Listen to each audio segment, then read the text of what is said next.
Ciao, buongiorno. Kembali lagi di MDGP alias MSGP bersama saya Dimas Eki Pratama dan Om Mamat, Mateo. Aku Jadi kita hari ini ngebahas apa, Om? hari ini nomor satu kita congratulate Congratulate to seorang Ducati. namanya Francesco. Francesco saya selalu TM trademark. Trademark. Ya. Francesco Pecco Bagnaia untuk jadi World Champion World Champion 2022. tahun 2022 dan kita congratulate juga to Ducati. Ducati pasti dong. 15 Dan tahun penantian panjang. absolutely. Kita juga congratulate Fabio Quartararo. Fabio Quartararo. Karena dengan apa adanya dia lakukan tahun yang sangat-sangat bagus juga.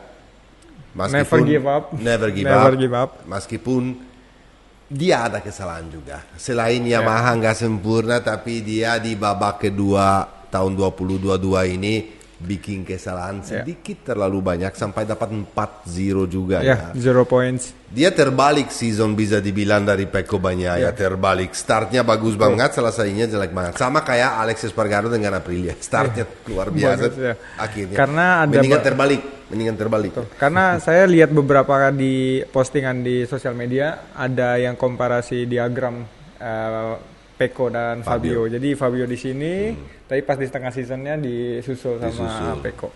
Dan kita juga mau congratulate Tuh, siapa?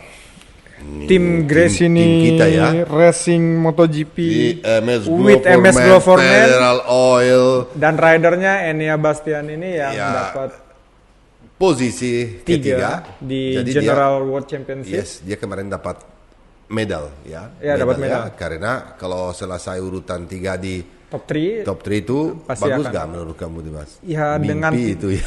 dengan tim satelit satu terus race tahun ini dia juga menurut saya sangat good performance ya. Race pertama di Qatar menang, tapi emang ada beberapa Dia independen, dia dapat juga gelar independent team. tim juga champion. Cuman sayangnya kayak tadi Om sempat bilang si Fabio kan tengah tahunnya banyak nggak 0 point. 0 point juga. Bestia juga Kebanyakan di tengah season juga bikin kesalahan banyak ya, sekali. ada struggle.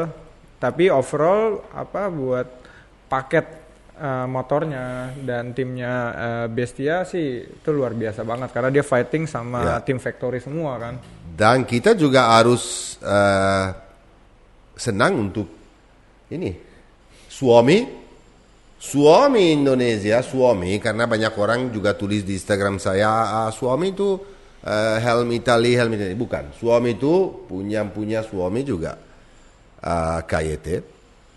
Jadi satu perusahaan. Jadi Suomi kemarin jadi juara dunia MotoGP dengan Pecco Bagnaia dan KYT jadi Augusto Fernandez jadi juara dunia, dan selain itu di MotoGP juga jadi Best Independent Helm dengan Bestia dan urutan 3. Jadi ini Suomi dan KYT top banget juga ya, salah satu sponsor juga, dan mereka juga performa luar biasa. Mereka juga pinter sekali, punya manajemen pinter sekali untuk pilih pembalap yang bisa prestasi dan performa. Jangan lupa juga Dennis Foggia kan pakai KYT juga, dia urutan ketiga juga. Kebanyakan bukan gara-gara prestasi dia, tapi motornya sendiri Honda di Moto3 ketinggalan. Kayaknya Honda lagi kehilangan fokus, bukan cuma di Moto3 tapi di MotoGP juga pasti. Dan dulu juga pernah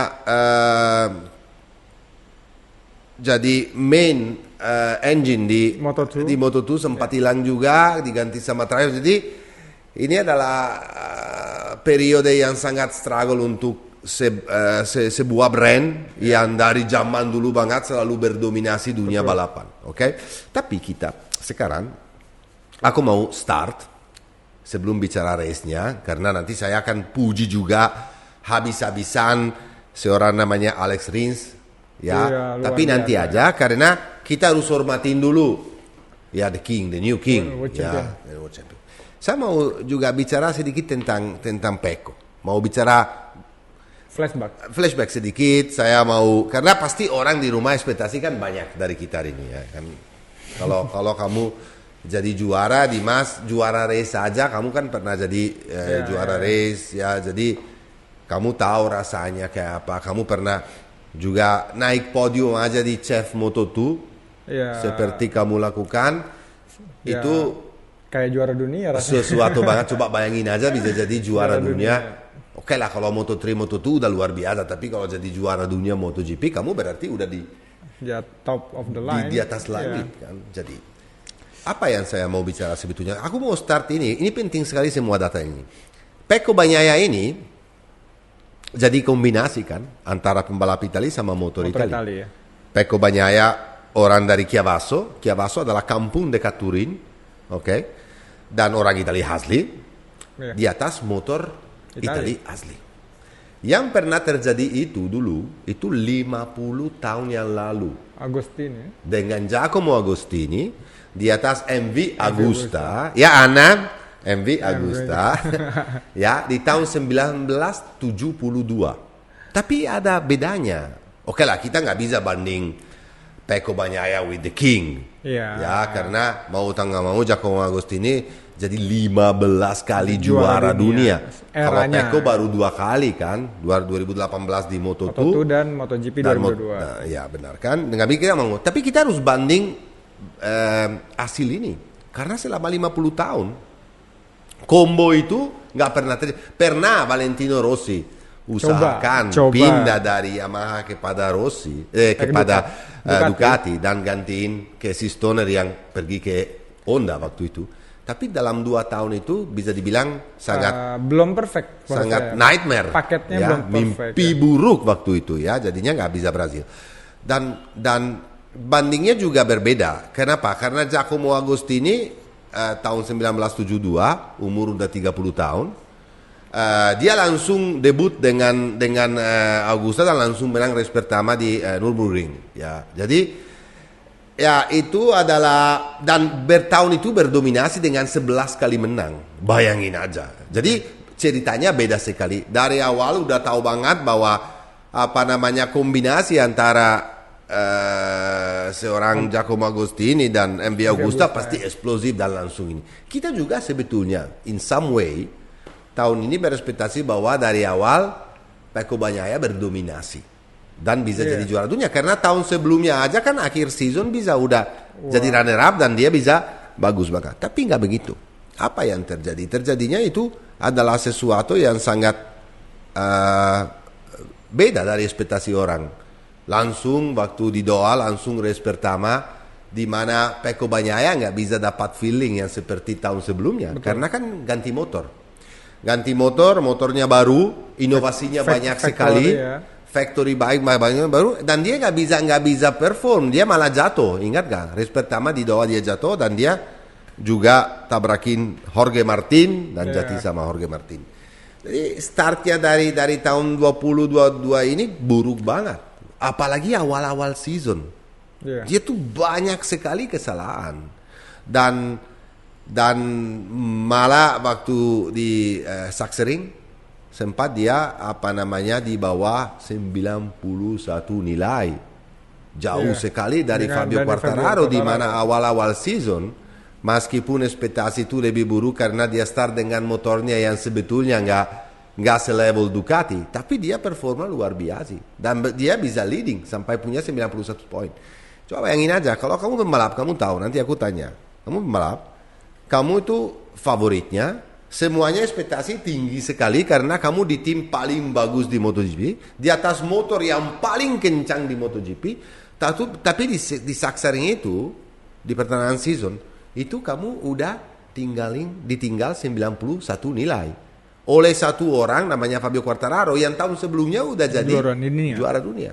Dan selain itu dia ada problem juga. Waktu di Ibiza, party, dia mabok, atau bukan mabok sih sebetulnya, dia minum lebih daripada seharusnya, ditangkap polisi, dikasih penalti, diambil license. Jadi kan mental dia pasti bingung sekali. Wah, di hidup ya mental. Mental dia itu jadi bingung sekali, right? Dia itu dalam track prestasinya jelek, di luar track pula punya masalah. Ya, kalau kamu semanusia aja. ya kamu tahu sendiri, dan kamu pembalap juga, punya semua masalah ini, pasti pikirnya apa? Waduh, ini seharusnya aku jadi contender, seharusnya jadi orang Italia di atas motor Italia menang, seharusnya jadi sesudah dari tahun 2009, 13 tahun, jadi juara, orang Italia jadi juara dunia, karena terakhir yang jadi juara dunia kan Valentino Rossi. Sayangnya Valentino Rossi bukan di atas Ducati. Tahun 2009 waktu terakhir Valentino Rossi jadi juara dunia di atas Yamaha. Jadi dia datang dengan banyak kesalahan, dia datang dengan jatuhnya pertama balik lagi ke Doha, yang kedua di Prancis waktu dia lebar, late break lebar dan jatuh. Dari situ di Montmeló, di mana oke lah bukan kesalahan dia, malah Taka Nakagami dia nabrak dia dan jatuh. Dan dari situ juga di Sachsenring, di mana juga bikin kesalahan, jatuh. Di situ kelihatan dia di puncak kesedihan. Aku masih ingat ada satu foto dia di dalam pit, tangannya di muka begini, dan dia begini dengan kepala kan, dia udah. Dan di Motegi juga bikin kesalahan besar, bro, karena kalau di Motegi dia nggak bikin kesalahan itu, dia nggak mau overtake Fabio, malah di belakang. Di Malaysia dia udah juara Motegi Tan 3. Iya, dia bisa jadi juara. Dia udah bisa jadi juara. Udah jadi juara juga. Tapi bagusnya anak ini apa? Dia bisa reset. Dia bisa reset dengan, karena kalau sebelumnya banyak sekali pembalap itu resetnya itu mereka ketemu sama psikolog. Iya. Ya, ada psikolog pembalap kan? Yang bantu. Salah satunya kan Andrea Dovizioso, ingat gak? Iya. Waktu dia nggak pernah perform, nggak pernah prestasi, sejak dia ketemu dengan psikolog, dia bisa switch. Dari situ dia bisa jadi contender, calon juara dunia. Dan selama 8 tahun terakhir ini, orang Italia ini sesudah Valentino Rossi selalu jadi runner up. Termasuk Dovizioso. Mereka termasuk Pecco Bagnaia, Valentino Rossi sendiri berapa kali. Jadi runner up untuk jadi 8 kali in a row berurut-urut. Mereka itu jadi runner up. Nggak pernah jadi juara dunia. Di malah orang Spanyol sama orang Prancis itu malah. Ya, dengan juga Morbidelli kan pernah juga jadi runner up. Betul. Ya, Morbidelli, Andrea Dovizioso, Valentino Rossi sendiri, Pecco Bagnaia. Semua pembalap ini kan nggak pernah Brasil. Jadi kan di momen itu tinggal 91 poin itu pasti frustasinya habis, tapi dia bisa reset. Dia nggak usah pergi ke psikolog. Dia bilang aku dibantu sama keluarga sendiri, dibantu sama orang dalam tim sendiri, orang yang kesayangan sama saya. Dan saya tahu, saya percaya dengan diri sendiri, dan saya tahu bahwa saya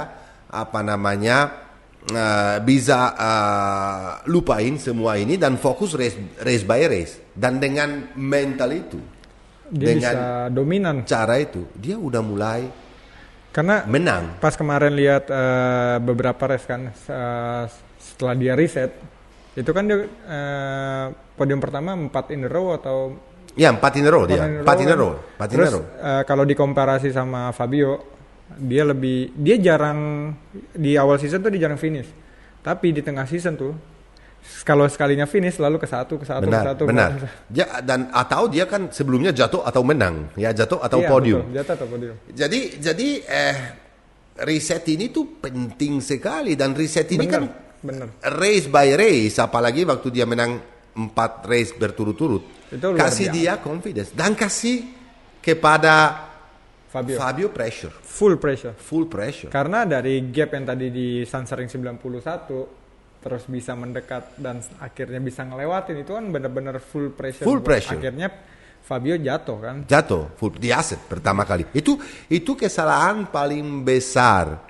Di Fabio itu adalah di Assen waktu dia tabrak Alex Espargaro, dan di situ dia dapat penalti, long lap penalti, dan bahwa aku nggak setuju karena menurut saya sangat unfair. Itu pure accident dan itu jelek banget dari race direction kasih long lap penalti, tapi race berikutnya dia harus long lap penalti dan juga problem. Itu yang jadi lose the grip ya. Dan satu lagi, jangan lupa, kenapa Pecco hebat sekali dan kenapa dia pantas sekali untuk jadi juara dunia. Karena waktu awal-awal season, malah yang leading championship atau contender untuk championship selain Alex Espargaro adalah Enea Bastianini. dengan motor tahun sebelumnya. 2021. Tapi 4 kali juara race. Ya. Oke lah, motor dia karena dia perform di update sedikit step by step, tapi tetap aja itu motor itu untuk pembalap. Ya, namanya Pecco Bagnaia di tim yang resmi Ducati Lenovo Factory. Di mana ekspektasi semua orang jadi juara dunia. Di mana bikin kebanyakan kesalahan di luar atau di dalam track. Di mana seorang Enea Bastianini langsung bisa perform dan kalahin dia. Pasti. Makanya saya bilang dia hebat sekali. Kalau orang di rumah nggak bisa baca ini, nggak bisa mengerti sehebat apa. Itu sorry to say, tapi kalian rada-rada nggak ngerti saya juga ya. Ya, karena di rumah selalu orang, jelek banget, jatuh, parah, ini menang gara-gara Ducati 8, menang gara-gara team order, bullshit. Ya, jadi orang bullshit. Tuh banyak cuman lihat hasil race aja kan, dia nggak mikirin strateginya salah satunya, dan termasuk problem yang kayak Pecco di awal season struggle, termasuk di luar track yang di Ibiza dia punya masalah karena itu efek juga kan Dimas pasti. Itu ke mental sih sebagai pembalap efeknya luar biasa, apalagi dia di tim yang super factory dan motor terbaru, spare part terbaru, dan targetnya pasti world champion karena kan udah 15 tahun nggak pernah world champion kan, terakhir sama Casey Stoner, pasti full pressure. Dan setelah dia bisa dapat klik confidence yang 4 kali juara pertama, saya sih udah pede dia pasti akan, dan dia kasih pressure ke Fabio dan Fabio pasti akan buat kesalahan, dan di situ benar. Di situ momentumnya dia bisa dan dia bikin ambil championship. Kesalahan terakhir di Motegi jatuh, tapi race berikutnya dia langsung juara.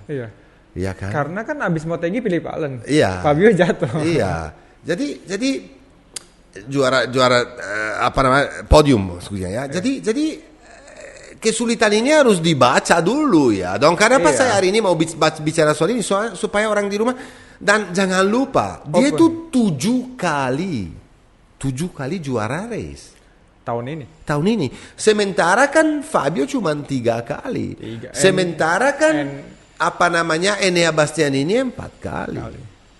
Jadi ya Ducati tahun ini 12 kali, 7 kali, 7 tambah 4 11 plus 1 Jack Miller. 12 kali juara, dan dia dapat podium semua, dan dominasinya ya Pecco Bagnaia banyak ya. Jadi kalau kalian di rumah bilang wah dia gara-gara ini, gara-gara apa? Dia menang karena dia pantas. Karena tahun ini adalah pembalap paling kencang. Terus ada lagi yang jahat bro, yang saya baca-baca. Tapi kalau champion benaran, true champion, race terakhir minimal harus naik podium, bukan selesai di posisi 9. Salah lagi. Aku ingatkan kepada orang semua di rumah yang mereka selalu anggap Casey Stoner, pembalap paling luar biasa di dunia.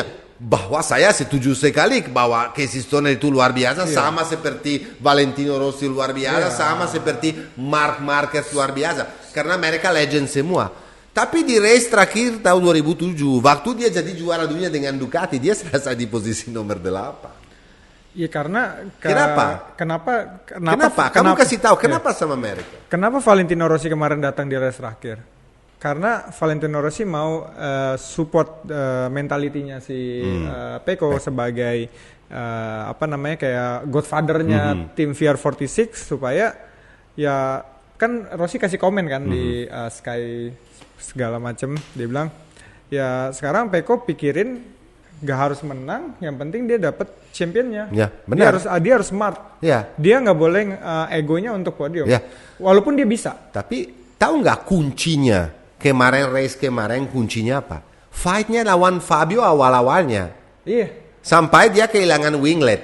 Dan winglet itu penting bro, karena dia bilang sesudah kehilangan winglet saya stability juga berkurang karena di braking dan downforce-nya itu pasti nggak seimbang. Kenapa kuncinya itu? Karena dengan gangguin. Ya depan kasih gap banyak.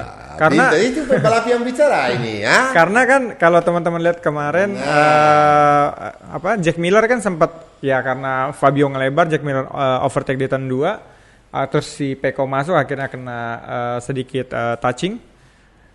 Kan wingletnya hilang. Tapi si Fabio selalu coba nangkep lebih awal karena kenapa? Kalau dia tahu kalau dia nangkepnya lebih lama pasti akan banyak gapnya sama di front rider. Karena Fabio nggak punya pilihan, harus menang. Karena dia harus ke 1 dan Pecco harus ke 15. Atau Pecco nggak finish. Sedangkan untuk nggak finish menurut saya ya ada kemungkinan tapi akan susah untuk seorang Pecco. Ada kemungkinan juga karena Valencia kamu pernah balap sangat tricky. Full. Itu gampang sekali untuk keyangan depan. Kamu explain. Jadi kamu kan pernah balap di sana. Ini bagus ada kamu hari ini karena saya kadang-kadang kesel banget baca yang nggak masuk akal, baca yang orang nggak mikir, nggak pakai otak, nggak analisa, nggak mau analisa, bla bla bla. Jadi kemarin sempat ngobrol juga sama ada teman influencer juga kan yang nanya kenapa sih Valencia tuh waktu FP3 banyak yang crash. Kenapa sih Valencia tuh so tricky gitu? Nah, jadi teman-teman kalau lihat Valencia itu sirkuitnya kayak stadion. Yang nonton itu bisa kelihatan semua. Terus Valencia itu turn kanan pertama itu di turn 4. Berarti kalau dia nggak bisa manasin si ban sisi yang kanan dalam artian menggunakan hard braking atau kalau dari turn 1 ke turn 2 kan mereka suka ngayun sedikit supaya at least si ban yang kanan ini gripnya kepake sedikit supaya di turn 4 ini nggak loose grip. Terus Valencia ini lihat gapnya dari 1 sampai 20 mungkin nggak sampai 1 second. Benar. Berarti apa? Pace-nya tuh mereka mirip-mirip.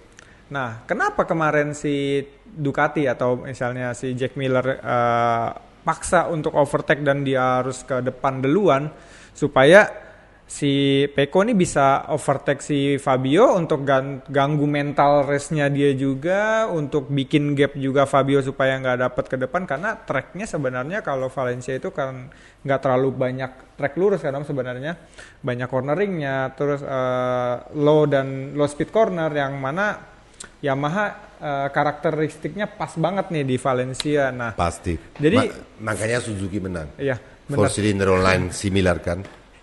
Enak buat bankingnya. Meskipun Suzuki sedikit di atas Yamaha. Iya. Untuk stability-nya dan speed-nya juga. Dan speed-nya, akselerasinya juga. Nah, kemarin kalau teman-teman lihat Pecco itu mental world championnya itu udah muncul ketika dia fighting sama Fabio.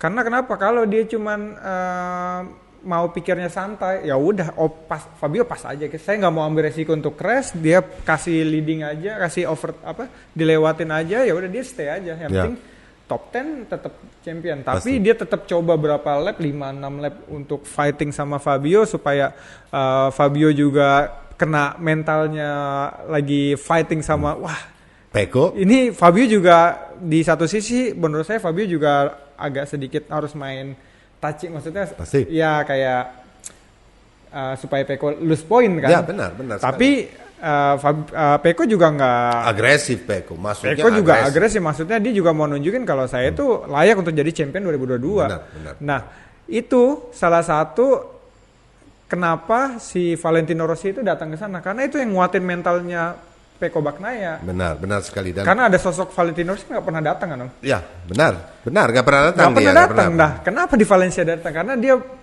Pecco Bagnaia atau anak didiknya Rossi semua itu perlu sosoknya si Vale yang mana kayak Om bilang sekarang gini, Fabio tahun lalu juara dunia. Untuk jadi juara dunia tahun ini kan pressure-nya lebih susah mempertahankan dibanding untuk mendapatkan. Pasti. Nah, yang kuat itu yang akan terjadi tahun depan untuk Pecco Bagnaia juga.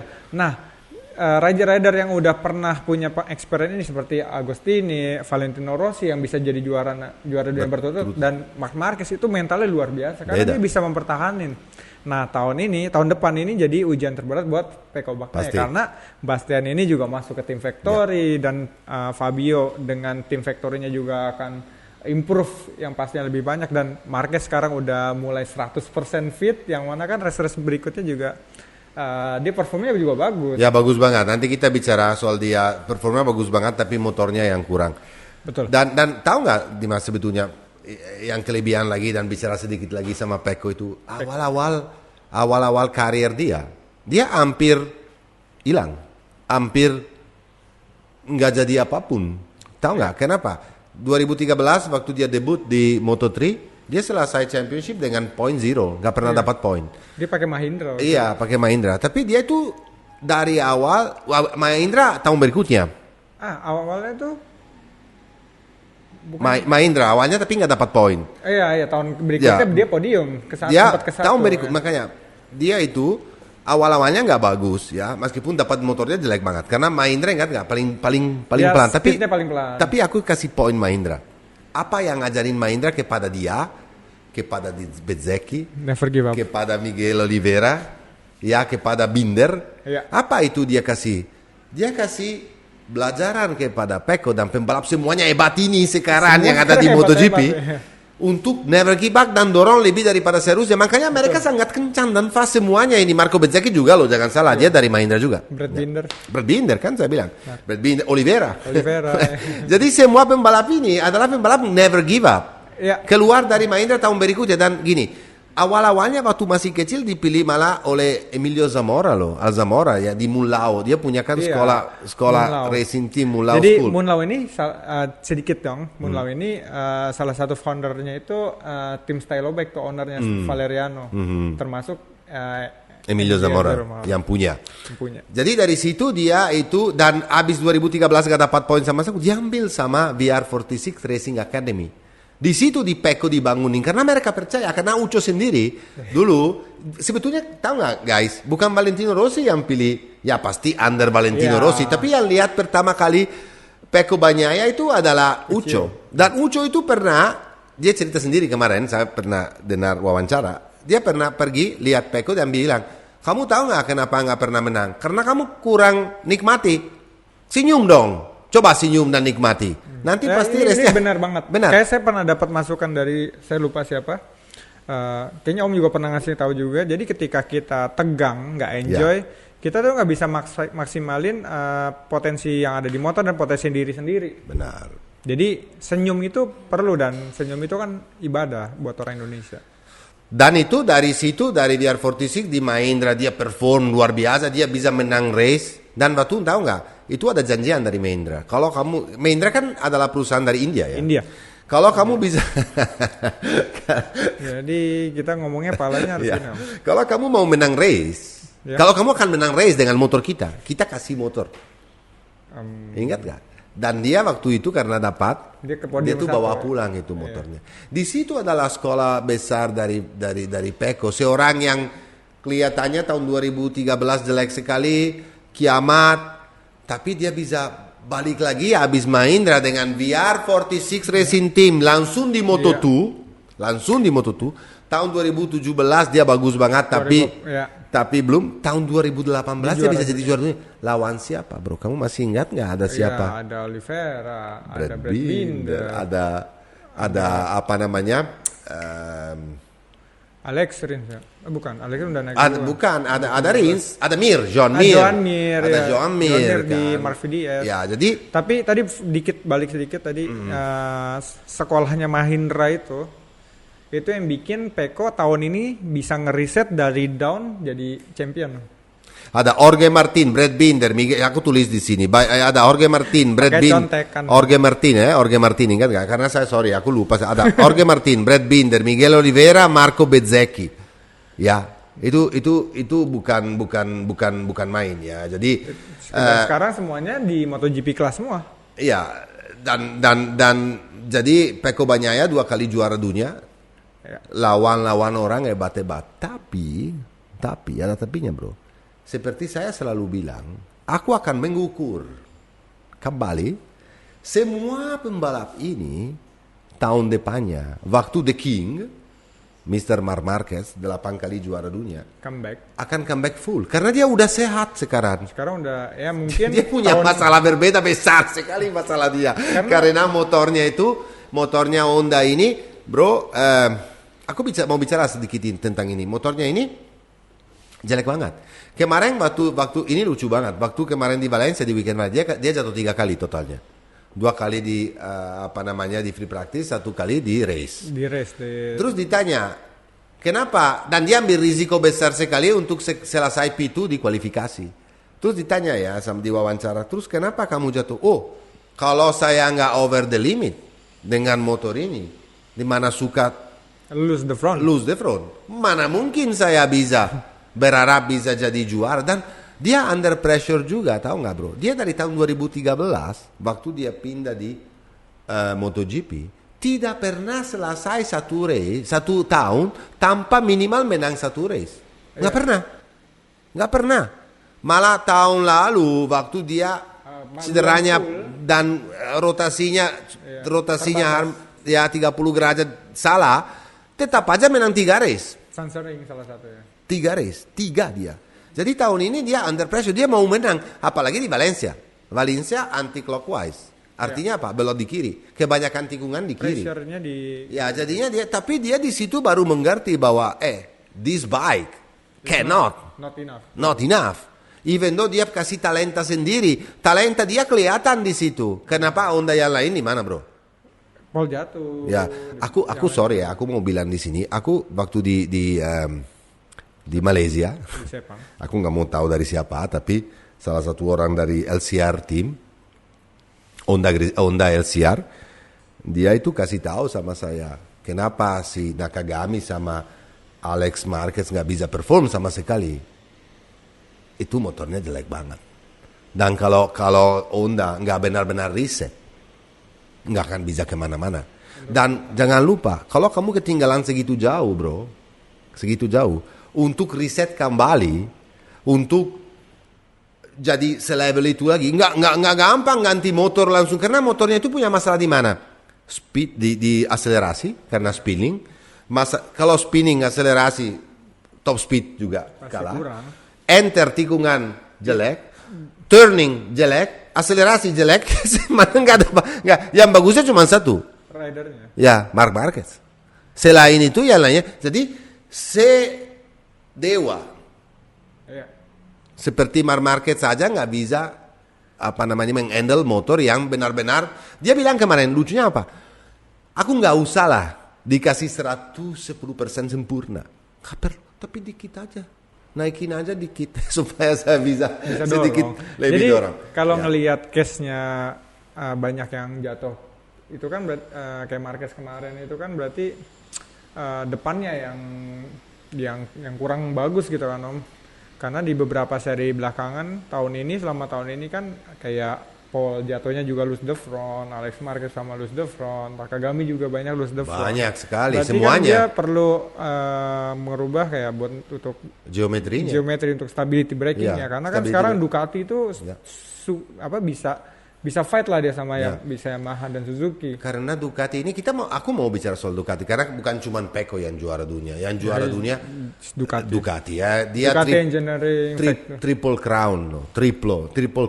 Dia juara dunia konstruktor, juara dunia tim dan juara dunia pembalap, juara dunia independent team dan weekend ini depan bisa jadi juara dunia Superbike. Alvaro Bautista.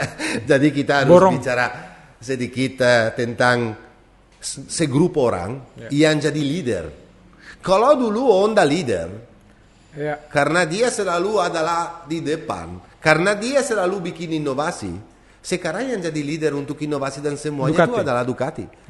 Seperti winglet di belakang. Awal-awalnya waktu pertama kali Pecco Bagnaia keluar dengan winglet di belakang itu ya. Dikatawain loh bro di pit.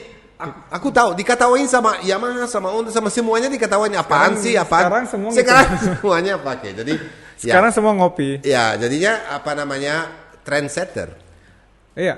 Jadi yang Honda sama Yamaha harus balik lagi mengkuasa MotoGP seperti sebelumnya. Kalau sekarang orang di rumah marah-marah gara-gara ada 8 Ducati di luar 24 starter tahun ini dan 22 tahun depan, ada 8 Ducati, lebih parah lagi tahun depan karena 8 Ducati di atas 22 motor yang totalnya. Itu bukan kesalahan Ducati. Kalau tim satelit semuanya pilih Ducati karena paketnya sudah bagus. Itu paket bukan cuma dari motor sendiri bro, faktorinya harga. Ya. Katanya harga dari motor Ducati untuk satelit itu sangat lebih kompetitif dan lebih murah dibanding yang lain. Brand lain. Dan kalau dulu kan ada tim Yamaha lebih dominasi atau Honda ada beberapa tim kan yang pakai. Nah karena motornya waktu itu kompetitif, tapi kan kalau untuk sekarang Benar. pasti tim dan sponsor akan memilih paket motor yang kompetitif dengan harga yang reasonable kan. Absolutely. Dan juga dari selain itu Ducati dari kerja keras sekali lah bro. Itu kerja keras sekali dari satu tim dan juga harus berterima kasih besar sama Audi. Iya. Kelebihan Audi apa? Waktu Audi jadi shareholder 50-50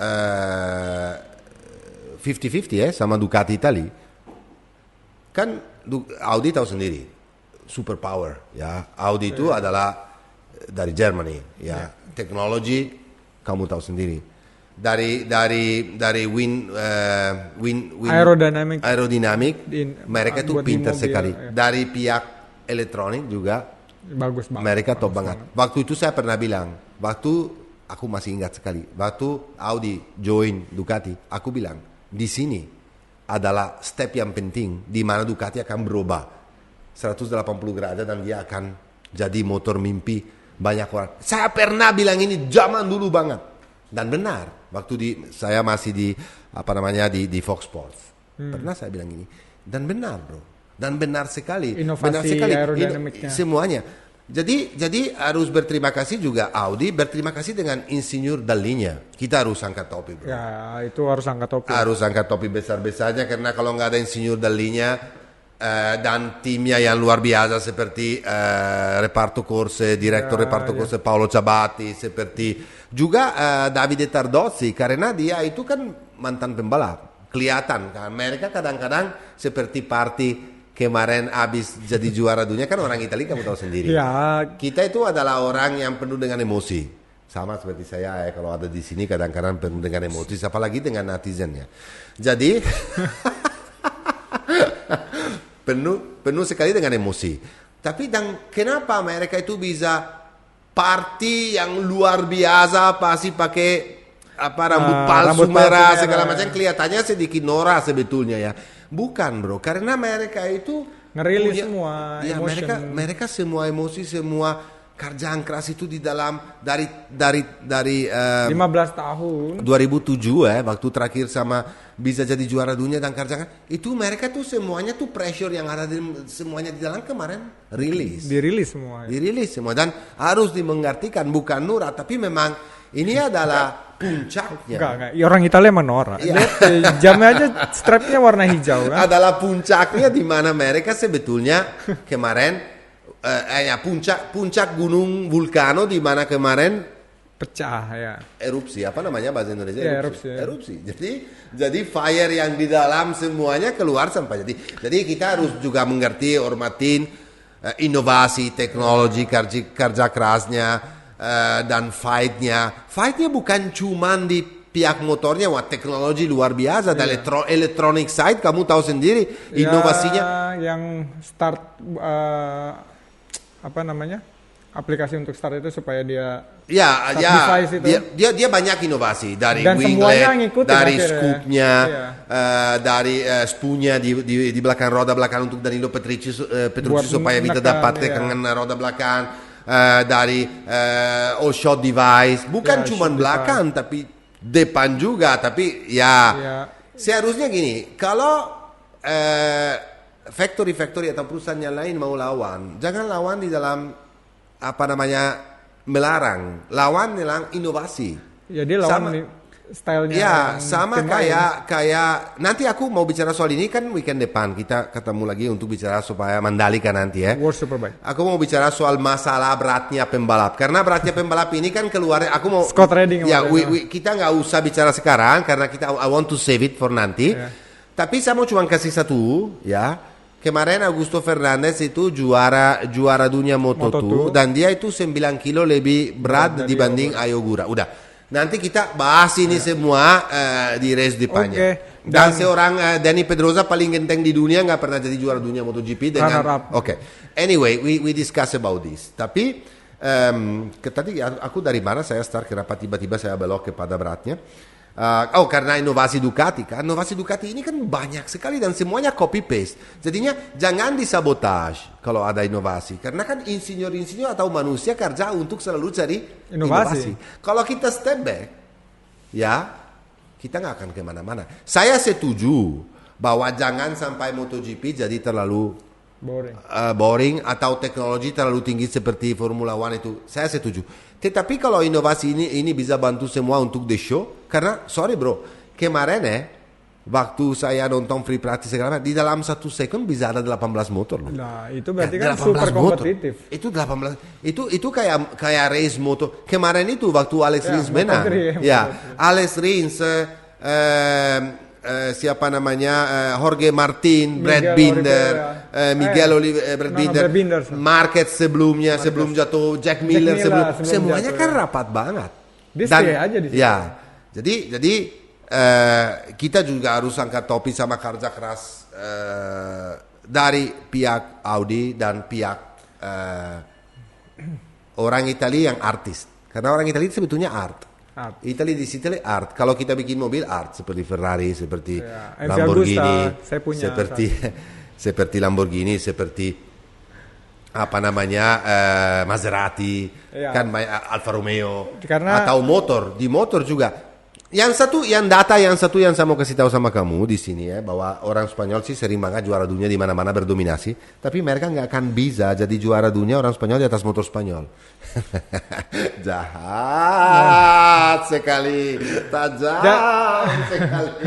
Jadi nggak ada motor Spanyol. Ada itu aja tapi itu Honda sebenarnya, Montesa itu tapi pakai engine Honda. Buat gas dulu, tapi udah dibeli KTM. Tapi tadi yang masalah Ducati Pecco Bagnaia under my experience yang beberapa tahun ke belakang. Jadi untuk mencetak pembalap yang top atau menjadi tim yang bagus itu semua itu jadi kesatuan, jadi satu lingkaran kan. Gak cuman ridernya yang bagus, timnya juga harus support, harus bagus, dan tim engineeringnya, support sponsornya atau dananya, semua itu jadi satu. Nggak bisa cuman rider stay sendiri atau tim stay sendiri. Itu ya flashback yang kemarin-kemarin aja. Tapi kalau semua dominasi satu, ya saya mungkin bisa jadi juara di kemarin Spanish Championship. Benar sekali, karena itu penting sekali. Jadi kita hormatin Pecco, kita hormatin Ducati, dan kita akuin di sini. Di sini, di rumah dan di mana-mana. Kalau orang nggak mau akui, berarti nggak ngerti balapan, bahwa Ducati sangat pantas untuk jadi juara dunia tahun ini. Jadi kalau nggak ngerti balapan, makanya nonton MSGP. MSGP. Saya suka keceplosan. Karena kita udah banyak sekali bicara tentang Ducati, mungkin ada juga yang kita lupa, tapi kan karena kan udah waktunya kita harus bicara Moto2, Moto3. Moto2 kemarin seru banget. Tapi sebelum itu kita harus bicara satu-satu yang kemarin kita harus puji dan harus farewell. Ya kepada tim yang namanya Suzuki X-Star. Aku susah banget. X-Star Suzuki yang tahun ini terakhir. Ya, tapi penutupannya manis banget kayak gelatonya De Matteo. Ketutupannya manis banget, di mana seorang Alex Rins sebelum start dan sebelum keluar dari pit untuk alignment on the grid, dia nangis. Sebelum start dia nangis, dan dia tuh bisa dengan emosi ini semuanya dia bisa jadi juara dengan race yang sangat sempurna. Dia start dari P5, dia startnya luar biasa, leading dari awal sampai last lap, finish lap, tanpa ada siapapun yang bisa ganggu, karena dia sangat sempurna. Guys, sangat sempurna. Ini nggak gampang, Dimas. Ini nggak gampang. Kenapa? Satu tim yang luar biasa yang sampai sekarang saya nggak ngerti kenapa dia harus pergi. Saya sangat sedih banget. Tim segitu bagus dari tahun 2015 balik ke MotoGP dengan Davide Brivio, dan mereka kerja keras sekali dengan beberapa pembalap yang hebat juga, yang berbeda-beda seperti Alex Iannone.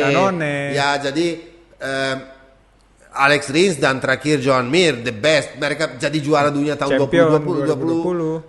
Mereka ini tahun ini struggle banget karena dari Jerez udah ada news bahwa Ya, mereka akan- akan berhenti balap. Itu jauh sekali dan sebelumnya nggak ada yang tahu. Tiba-tiba kabar ini shock datang di pit. Di mana orang-orang lain sebelumnya lebih tahu daripada orang Suzuki sendiri, orang tim Suzuki sendiri, ya, karena orang Jepang nggak umumkan kepada mereka bahwa dia umumkan langsung kepada Dorna, bukan kepada pembalap. Jadi suasana di dalam tim tersebut pasti down dong. Full. Jadi apa kelebihan dari Livio Suppo ini?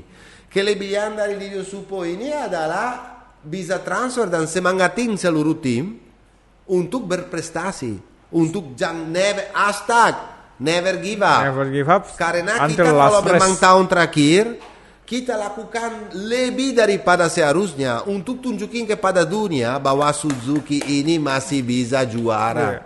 Betul, Dan Bang. dia dari Phillip Island juara dengan race yang sangat sempurna, Itu sempurna sekali. dengan fightnya lawan Beast lagi Bestias, Pecco, Marquez, Marquez. lap terakhir sama Pecco Marquez dan jadi ini adalah sesuatu banget.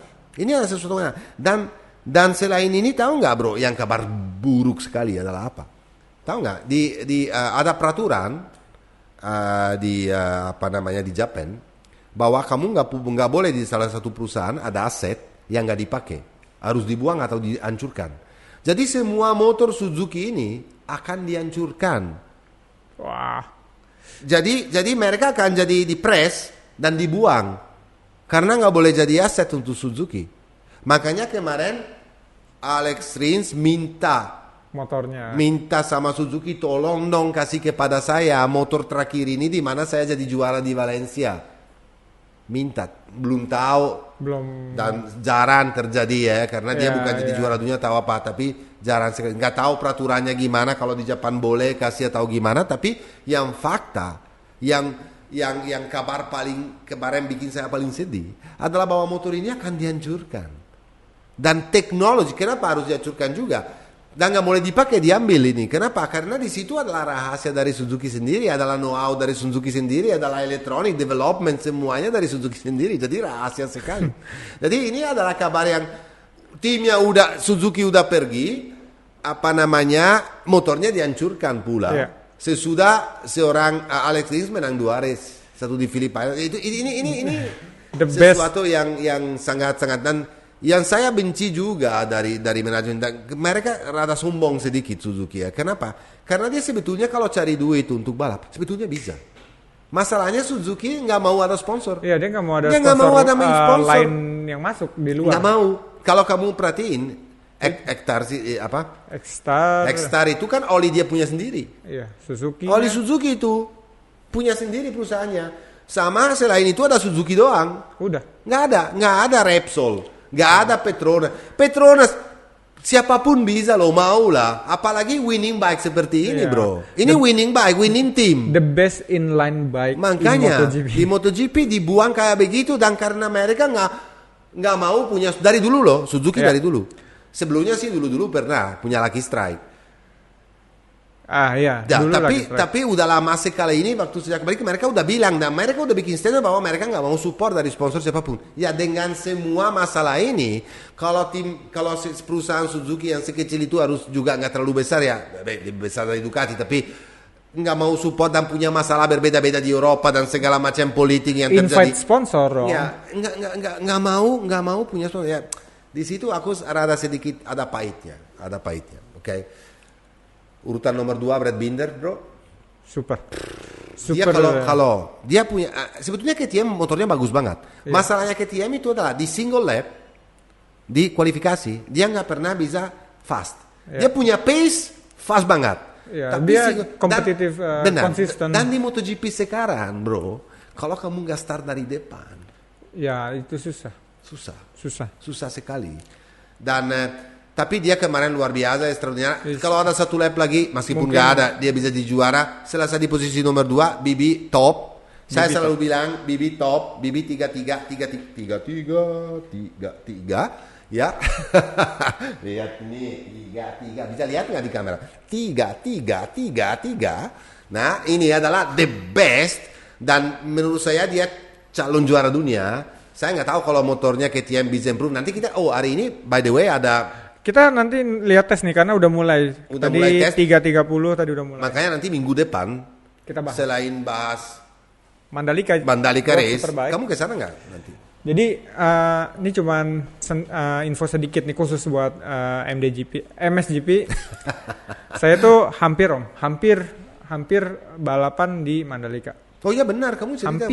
Hampir balapan di Mandalika dan Phillip Island. Cuman in case di some point kita nggak boleh balapan cuman di Mandalika dan di Phillip Island. Jadi harus dari Argentina. Tapi untuk ngurus visa Argentina itu sangat sulit. Oh iya. Saya terakhir ngurus waktu GP itu perlu 30 hari, sedangkan waktu infonya itu 2 minggu. Dan sedih karena saya pengen banget bisa balapan di Mandalika, khususnya di sirkuit sendiri gitu kan. Tapi mungkin in the future atau mungkin tahun depan kalau ada rezeki saya mau. Amin. Bisa. Jadi saya ada planning untuk ke Mandalika minggu ini bersama untuk ketemu beberapa tim. Ya kita mau ketemu dulu, mau kenalan, tahu angkanya dulu karena kan nyari sponsor juga ya Om tahu lah di sini nggak mudah. Jadi beratnya tuh kita untuk saya pribadi tuh untuk dapat sponsor yang agak sulit sih Om. Jadi timnya udah ada beberapa dan saya juga dikontak sama tim endurance, tim Kawasaki France. Tapi timnya apa nanti saya udah dia kontak saya. Ada offering juga sebenarnya dari tahun lalu tapi saya masih hold dulu karena saya kan kalau balapan kayaknya lebih prefer ke sprint race ya. Okay. Jadi infonya saya belum pernah announce di sosial media saya, baru di MSGP ini, dan ya minta supportnya aja kalau emang rezeki kita kenalan dulu sama timnya dan besok di Mandalika. Kalau emang ada rezeki sponsornya nomor 20 bukan 33 akan turun balap lagi. Amin. Jadi doain. Kita support ya Dimas. Saya berjuang sampai never give up Om. Jadi never give up. Tetap kayak dari 2010 Om selalu kasih masukan saya dengan motor standar balapan nasional Supershot dan kita bisa podium. Jangan pikirin motor, jangan pikirin ini, jangan pokoknya dorong aja. Italian style. Tapi hasilnya ada, akhirnya podium dengan motor seadanya. Benar sekali. Dan itu yang bikin saya mungkin salah satu kunci jadi saya bisa masuk ke MotoGP Om. Ke benar sekali. Karena kalau nggak ada Om Matteo di 2010 mungkin saya nggak akan continue di Yamaha dan di Honda sampai ke Grand Prix gitu kan. Jadi makasih banget Om. Terlalu baik kamu tuh. Urutan nomor 3 Jorge Martin. Super Poleman. Kalau kita nggak ragu kalau dibilang bahwa Jorge Martin punya speed. Nggak ragu bro. Karena speednya itu punya. Dia dari Moto2 itu always dia. Tapi hati-hati waktu dia bisa set speednya di race, jadi bahaya seperti waktu dia jadi juara dunia di Moto3. Ingat gak? Itu dia menang selalu 7 race waktu itu. Leadingnya di Moto3 bukan Moto2 loh. Di Moto3 leadingnya gila. Tapi kemarin kita harus akuin bahwa dia bagus banget, konsisten, nggak jatuh, selesai 3 besar, selesai di podium. Oke lah, dia belum pernah jadi juara di MotoGP, tapi saya yakin bahwa tahun depan dia pasti akan ada di podium. Salah satu tahun depan itu seru banget loh MotoGP. Karena menurut saya ini adalah Pecco Bagnaia, Enea Bastianini, Jorge Martin, Brad Binder, Marc Marquez, above all, dan ini yang pasti ini Quartararo of course Quartararo ini dan Aprilia juga karena punya hati-hati Raul Fernandez. Oliveira. Tahun depan kita akan dapat championship yang saya berharap dari 3 tahun terakhir ini, di mana Marquez absen. Aku berharap bahwa tahun ketiga ini ya maksudnya Marquez bisa balik seperti dulu, Honda bisa kasih sedikit motornya lebih bagus daripada sebelumnya, dan kita saksikan tahun depan the real.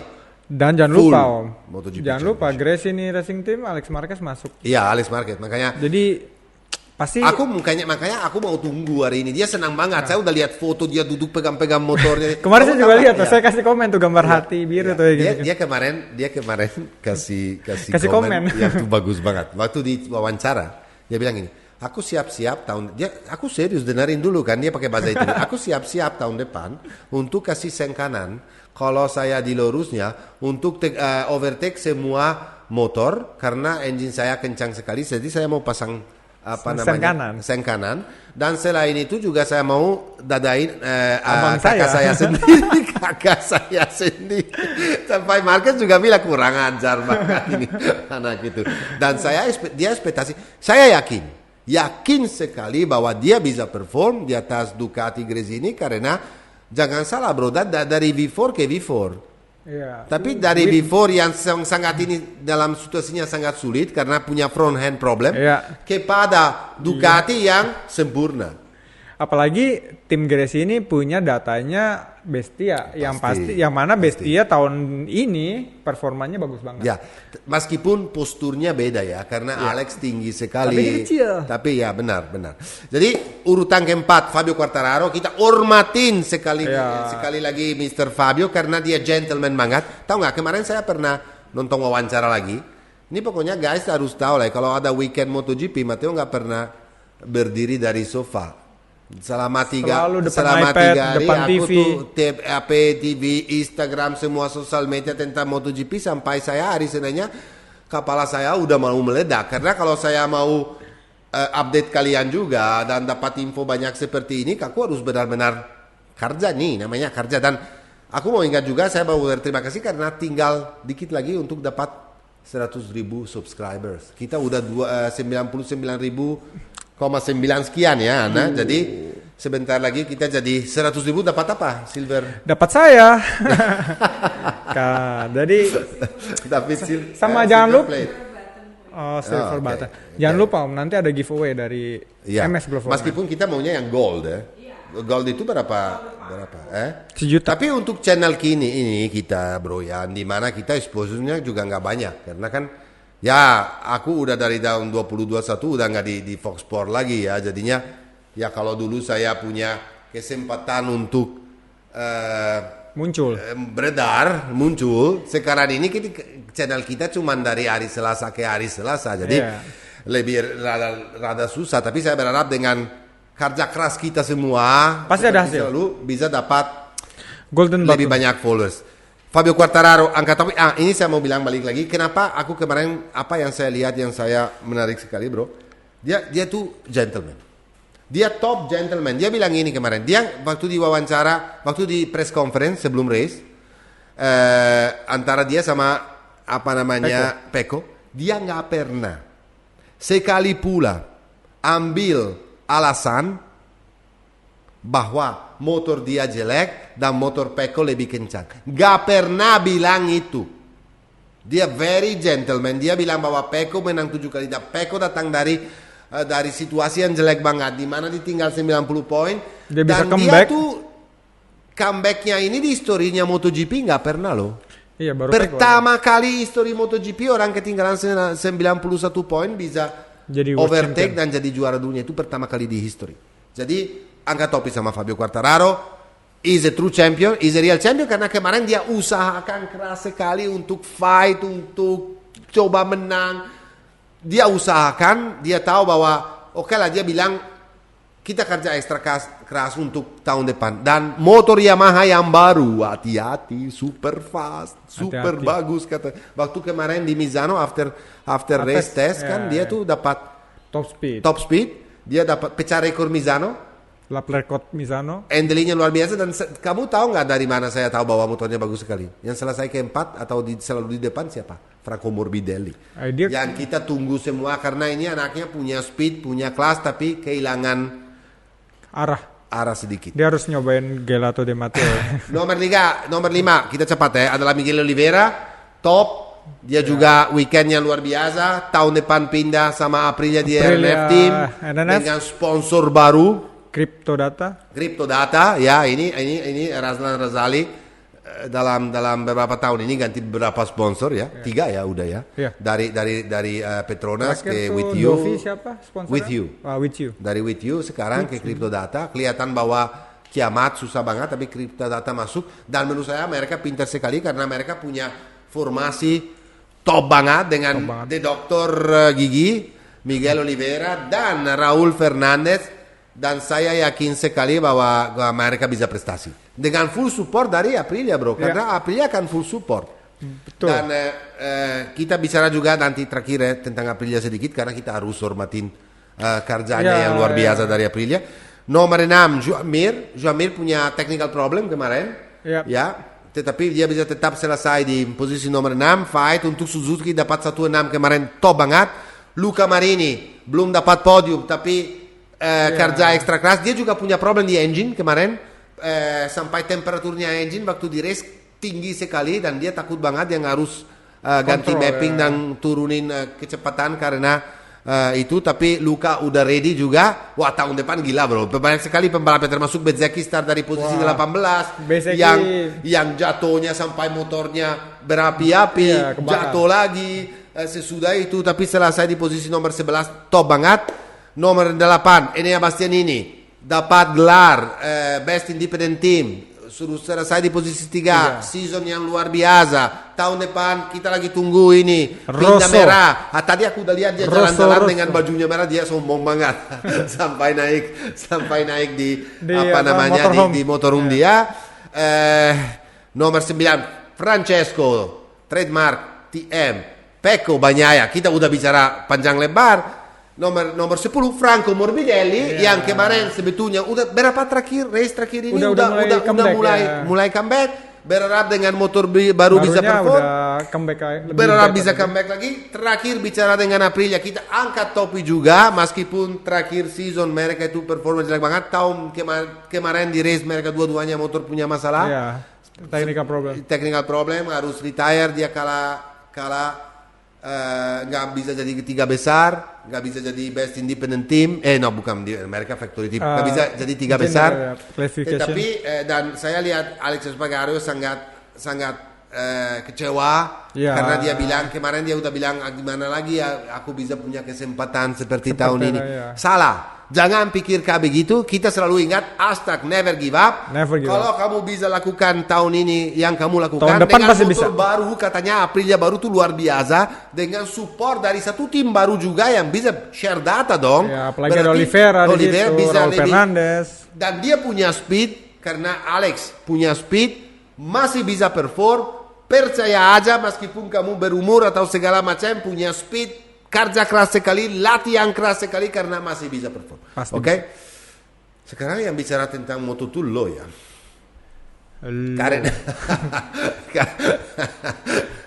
Karena kan itu that's your field. That's your field. The Moto2 it's your field. Oke, you go ahead. Sayang banget Ai Ogura nggak bisa champion karena tim dia buat tim saya di tim Asia, dia buat big mistake di waktu kita datang ke Sepang. Dia paksa masuk di turn 9. Harusnya dia cuman keep safe di belakang Tony, itu enough, atau coba di last corner. Tapi ya kemarin ada yang bilang di sana juga kan, karakter orang Jepang, coba atau mati. Coba atau nggak dapat sama sekali, jadi diambil itu. Terus di kemarin pas dia crash di Valencia di turn 7 ke turn 8, di turn yang sama Marquez low side juga. Tapi kalau lihat dari videonya emang dia sedikit angle-nya lebih miring dibanding Acosta atau Augusto di belakangnya. Waktu waktu saya ngobrol sama dia di Sepang, dia ngobrol gini. Saya ngobrol, kenapa Ai kamu push maksa? Ya, saya tahu itu akan jatuh, tapi gimana? Jadi karena kita selalu tahu kalau jatuh. Selalu tahu. Nggak mungkin pembalap nggak tahu kalau lagi mau jatuh. Saya ngomong juga sama kemarin beberapa teman juga, termasuk salah satu influencer, dia bilang, kalau kita mau jatuh, itu kita tahu. Kenapa jatuhnya itu kita tahu. Tapi kita banget. Kan coba di limit. Ya. Tapi kita aku cerita kemarin aja, aku jatuh dari mountain bike ya. Kencang banget. Aku tahu bahwa lagi masuk tikungan itu rada terlalu kencang. Dan saya tahu ini bisa jatuh. Bisa bilang begitu jatuh. Karena kita tahu pasti tahu. Karena ada feeling extra feeling itu yang kesalahan besar dari Augura kemarin, kesalahan besar karena kemarin dia bisa jadi juara dunia. Kalau misalnya dia overtake Arbolino bahwa udah dekat, tapi waktu dia fight sama Pedro Acosta overtake dia overtake kembali. Dia dorong lebih daripada seharusnya. Iya. Dan dia jatuh lagi. Karena itu pilihannya dia cuma jadi juara 1, tapi dia terlalu buru-buru sama. Lapnya masih banyak. Ya, karena kan baru lap ke-8. kesempatannya di race kemarin banyak. Oke lah mungkin untuk lawanin atau kalahin apa namanya Augusto Fernandes. Oh, poinnya jadi juara dunia susah. susah. Tetapi dia punya kesempatan. Tapi sebetulnya yang salah besar-besarnya dari dia itu adalah di Sepang. Karena kalau dia urutan kedua aja, hari kemarin dia nggak usah maksa. Ya, poinnya lebih bisa aman. Jadi juara dunia. Ya, jadi kalau ini ada data lucu biang. Biasanya kalau orang Spanyol sama orang Italia terkenal karena mereka temper. Karena mereka punya Spanyol sama Italia. Temper, nggak usah jauh-jauh ke Italia, lihat MSGP aja. Dan kalau orang Jepang biasanya terkenal dengan orang dingin. Iya. Dingin sekali, yang bisa ambil keputusan dan cool. Iya. Tapi ini terjadinya terbalik. Yang jadi kepanasan dan bikin kesalahan Ayo Gura, yang jadi dingin dan cool adalah Augusto Fernandes. Augusto Fernandes ini lucu bro, karena mungkin kamu tahu Augusto ya. Waktu di CV sempat dia punya back career itu aneh banget sebetulnya. Dia nggak datang dari Moto3. Dari WSS. Ya, dia pernah jadi Superstock. Dia juara Eropa Superstock. Iya. Patah. Ya, patah, juara Eropa Superstock. Dia pernah balap waktu support race dari Superbike waktu masih 500 cc. Dan dia pernah dari situ ke 600 baru ke CV Moto2. Dia pernah ke 300 juga jadi runner up. 300 di Superbike.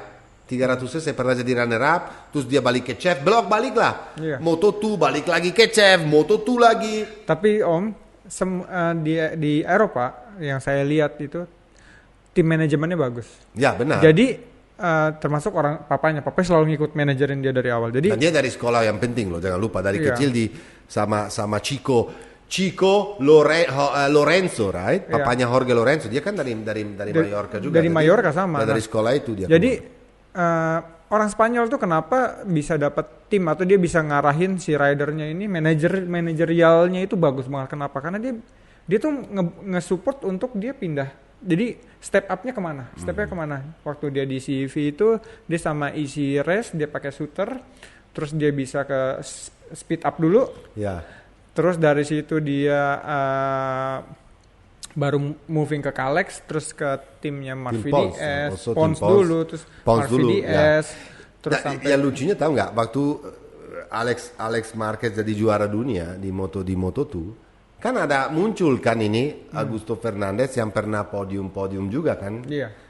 Dengan Sito Pons kan juga. Iya, dengan tim Pons. Jadi di situ Marc Marquez pernah diwawancara bilang, aku juga nggak tahu, ini saya tanya-tanya sama adik saya, ini anak-anak ini datang dari mana sih sebetulnya tiba-tiba muncul di Moto2 dan bisa karena historinya dia, backgroundnya dia nggak begitu muncul karena di kelas-kelas yang terendah sebelumnya. Dia nggak pernah main di Moto3. Ya, dan dia punya talenta tapi dia punya talenta. Sampai bisa jadi juara dunia Moto2. Dia punya talenta dengan paket manajerialnya dan supportnya itu bagus banget. Dan jangan lupa, tahun ini dia startnya jelek banget. Iya. Sampai ketinggalan 59 poin dari seorang namanya Vietti. Yang dimana awal-awalnya sangat sempurna. Vietti yang udah digandang-gandang. Udah kita semuanya perkiraan bisa jadi juara dunia.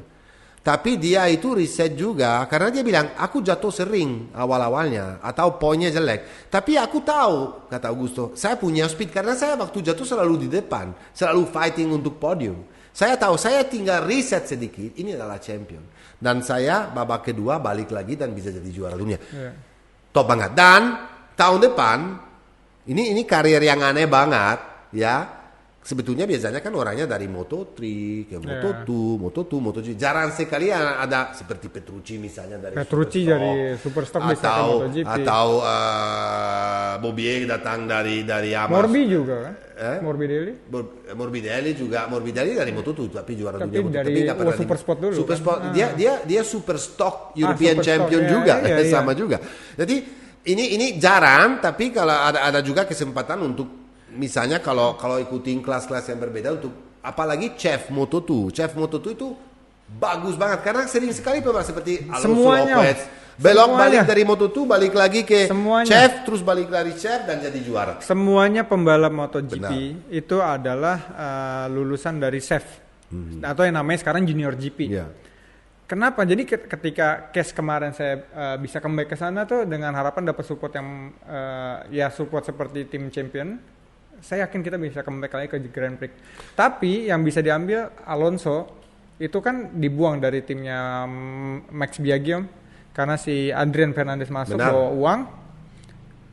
Terus dia main di save dengan speed up Bosco Scuro dan makanya ini kita harus kita harus juga angkat topi sama speed up sama Bosco Scuro. Dia selalu pintar sekali untuk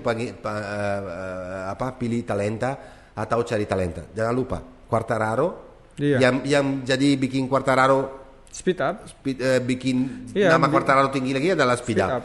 Alonso Lopez di speed up, Aldeguer, Augusto Fernandez dulu speed up juga. Ya, jadi dia pintar sekali untuk memang pilih pembalap yang sebetulnya berpotensi dan di mana mereka berprestasi. Apalagi kalau bukan Fabio Quartararo berprestasi. Dan karakter speed up itu lebih ke arah M1.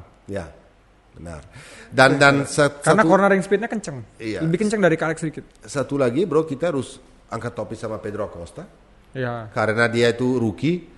Karena dia nggak ikut 2 kali gara-gara cedera. Dia fighting lawan a great rider seperti Alonso Lopez dan juga nggak pernah ikut 6 race awal-awalnya di mana dia poinnya banyak total poinnya. Jadi contender untuk jadi rookie of the year.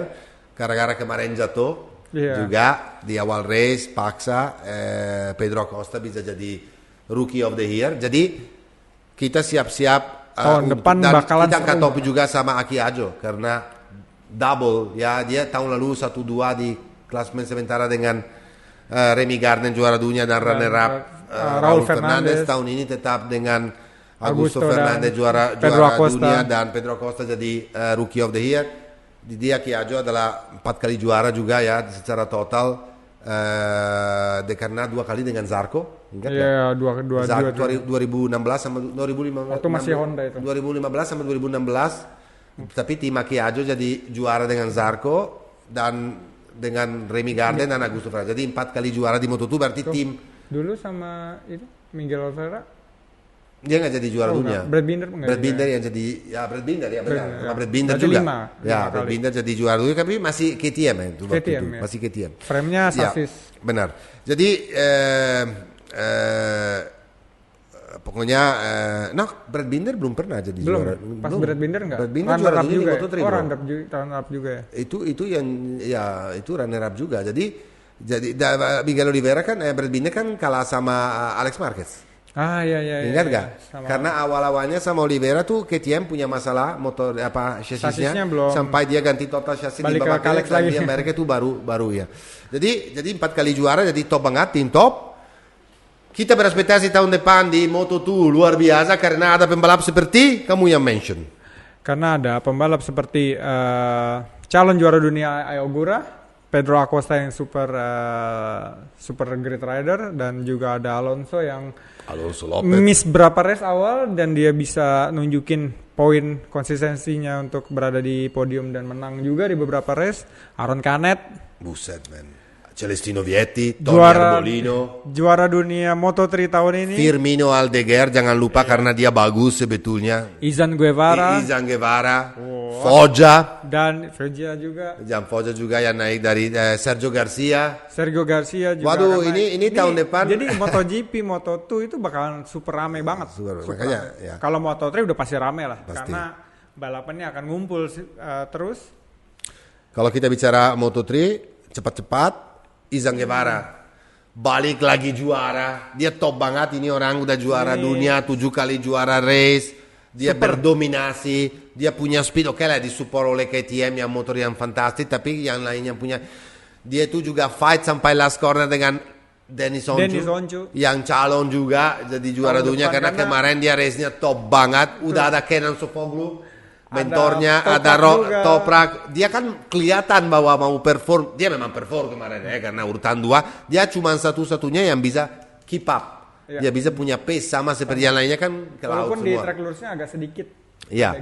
Tapi di race di lap terakhir itu fighting itu di last corner. Dikit aja lebar di tikungan terakhir ya. Tapi tahun depan dia di tim Aki Ajo. Ya benar sekali. Jadi dan urutan 3 Sergio Garcia top banget karena tim Aspar bisa jadi 1-2 tapi double crown di Moto3. dan meskipun Izan Guevara tetap akan balap di tim gas-gas tahun depan di Moto2 Class, Sergio Garcia tetap di Moto2 tapi pindah ke Sito Pons, benar sekali. Jadi 1, 2, 3 kita oke lah, apresiasi juga dengan Foggia yang jadi selalu the best Honda performing, always the best Honda performing. Dia jadi urutan ketiga. Semua awal-awal season ini kita berpikir dia bisa jadi juara dunia, tapi ternyata handicap dari motor sendiri terasa banget. Tetapi kita saksikan 3 championship yang sangat sempurna dan luar biasa, dan kita berespektasi bahwa tahun depan lebih berapi-api lagi, ya. Dan kita akan bicara lagi nanti Selasa depan. Karena bukan tentang Superbike doang, tapi juga khusus untuk after testing ini, testing di